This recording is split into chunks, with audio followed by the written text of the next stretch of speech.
자, 우리 다 같이 사도신경으로 신앙 고백하겠습니다.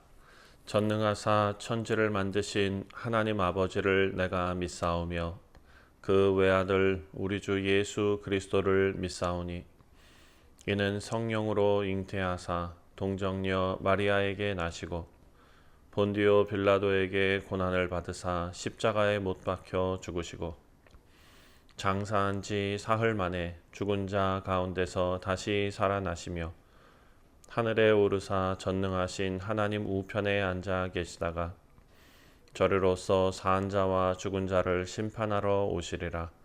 성령을 믿사오며 거룩한 공예와 성도가 서로 교통하는 것과 죄를 사하여 주시는 것과 몸이 다시 사는 것과 영원히 사는 것을 믿사옵나이다. 아멘.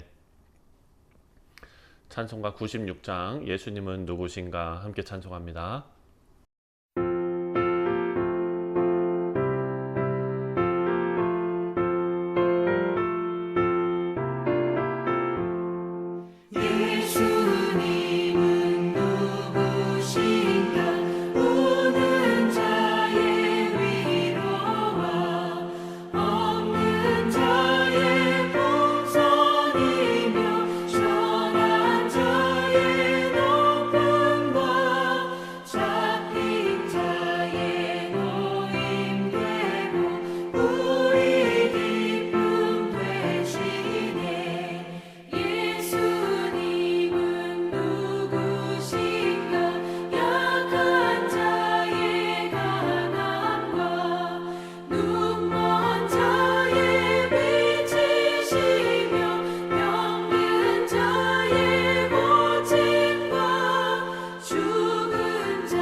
오늘 우리에게 주시는 하나님의 말씀은 누가복음 13장입니다. 1절부터 21절까지 말씀입니다.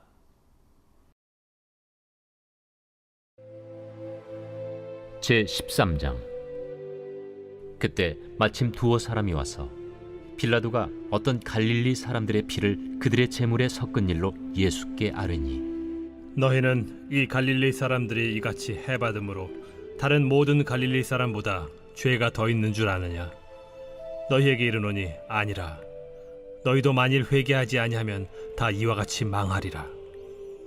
또 실로암에서 망대가 무너져 치어 죽은 18사람이 예루살렘에 거한 다른 모든 사람보다 죄가 더 있는 줄 아느냐? 너희에게 이르노니 아니라. 너희도 만일 회개하지 아니하면 다 이와 같이 망하리라. 이에 비유로 말씀하시되, 한 사람이 포도원에 무화과나무를 심은 것이 있더니 와서 그 열매를 구하였으나 얻지 못한지라. 포도원지기에게 이르되 내가 3년을 와서 이 무화과나무에서 열매를 구하되 얻지 못하니 찍어버리라. 어찌 땅만 버리게 하겠느냐? 대답하여 이르되 주인이여, 금년에도 그대로 두소서. 내가 두루 파고 거름을 줄이니 이후에 만일 열매가 열면 좋거니와 그렇지 않으면 찍어버리소서 하였다. 예수께서 안식일에 한 회당에서 가르치실 때 18해 동안이나 귀신 들려 앓으며 꼬부라져 조금도 펴지 못하는 한 여자가 있더라.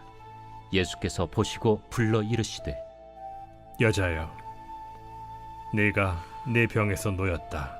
하시고 안수하시니 여자가 곧 펴고 하나님께 영광을 돌리는지라. 회당장이 예수께서 안식일에 병 고치시는 것을 분내어 무리에게 이르되 일할 날이 엿새가 있으니 그동안에 와서 고침을 받을 것이요 안식일에는 하지 말 것이니라. 외식하는 자들아, 너희가 각각 안식일에 자기의 소나 나귀를 외양간에서 풀어내어 이끌고 가서 물을 먹이지 아니하느냐? 그러면 18해 동안 사탄에게 매임받은 이 아브라함의 딸을 안식일에 이 매임에서 푸는 것이 합당하지 아니하냐? 예수께서 이 말씀을 하시매 모든 반대하는 자들은 부끄러워하고 온 무리는 그가 하시는 모든 영광스러운 일을 기뻐하니라. 하나님의 나라가 무엇과 같을까? 내가 무엇으로 비교할까? 마치 사람이 자기 채소밭에 갖다 심은 겨자씨 한 알 같으니 자라 나무가 되어 공중의 새들이 그 가지에 깃들였느니라. 내가 하나님의 나라를 무엇으로 비교할까?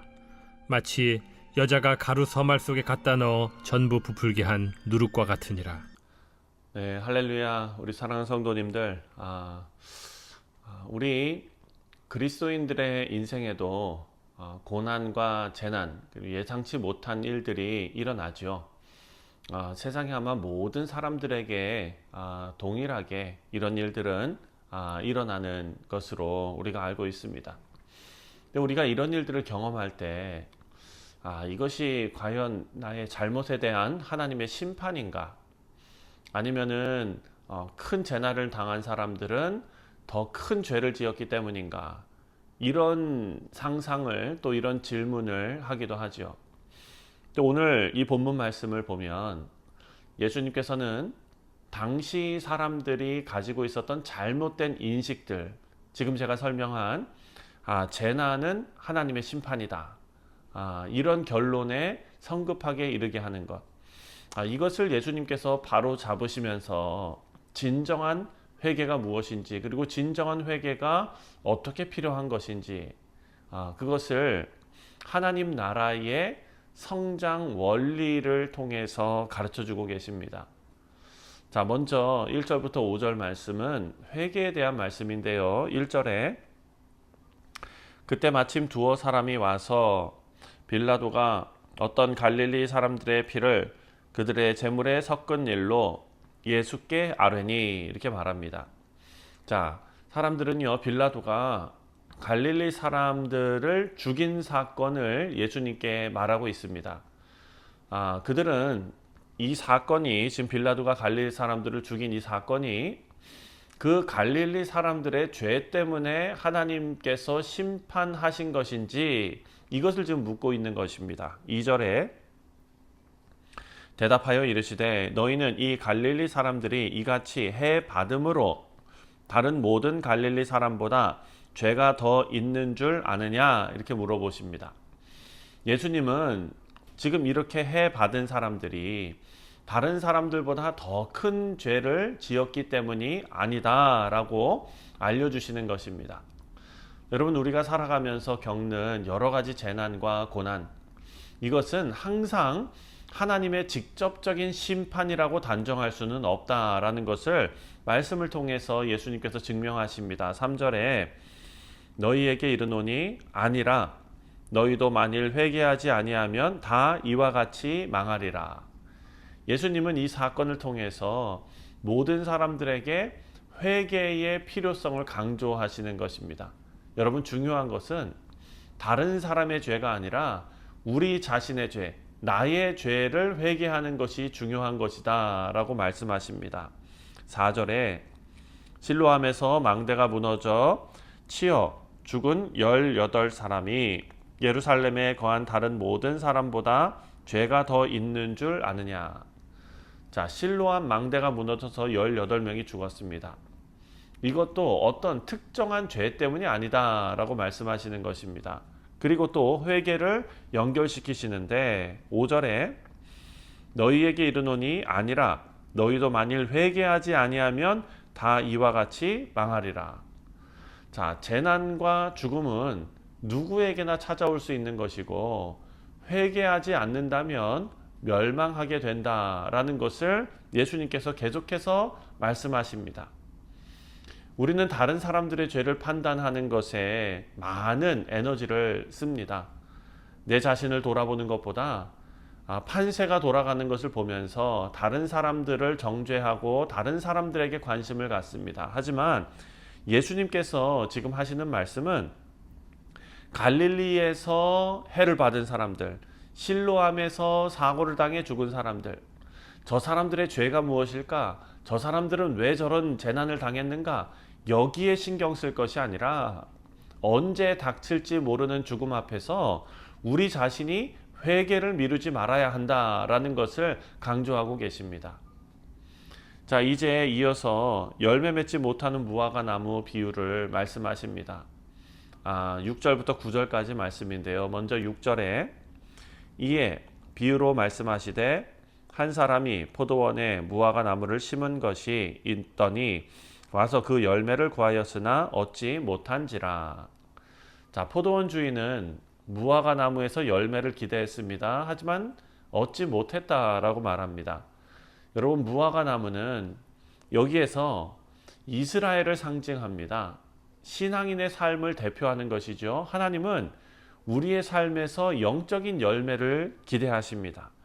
이 포도원의 주인이 이 무화과 나무를 심고 그리고 열매를 기대하는 것과 마찬가지입니다. 7절을 보니까 포도원지기에게 이르되 내가 3년을 와서 이 무화과 나무에서 열매를 구하되 얻지 못하니 찍어 버리라. 어찌 땅만 버리게 하겠느냐. 자, 주인은 3년 동안 열매를 기다렸습니다. 하지만 아무런 변화가 없습니다. 하나님께서 우리에게 회개의 기회를 주시는데 끝까지 기다리시지는 않는다라는 것입니다. 일의 종말이 있습니다. 8절에 대답하여 이르되 주인이여 금년에도 그대로 두소서 내가 두루 파고 거름을 줄이니. 자, 이 포도원지기는 예수님을 상징하죠. 나무를 위해서 더 노력할 것을 요청합니다. 하나님께서 우리에게 인내하시면서 회개의 기회를 더 주시는 것을 의미하는 말씀입니다. 9절에 이후에 만일 열매가 열면 좋겠거니와 그렇지 않으면 찍어 버리소서 하였다 하시니라. 끝까지 회개하지 않는다면 결국 심판의 도끼 날이 임할 것입니다. 하나님은 오래 참으시지만 우리가 변화되지 않는다면 반드시 심판이 있습니다. 회개의 기회를 놓치지 말고 지금 변해야 한다. 예수님께서 회개를 말씀하시는 그 메시지와 연결되어져 있는 말씀입니다. 그리고 10절 말씀을 보니까 이제 하나님 나라의 성장 원리에 대해서 말씀하십니다. 10절에 예수께서 안식일에 한 회당에서 가르치실 때에, 자, 18해 동안 병든 여인을 치유하시는 말씀이 이제 나오는데요. 예수님은 귀신에 사로잡혀서 허리를 펼 수 없는 여인을 치유하십니다. 바리새인들은 안식일에 병을 고쳤다고 예수님을 비난했습니다. 예수님은 안식일의 참된 의미를 이 사건을 통해서 가르쳐 주십니다.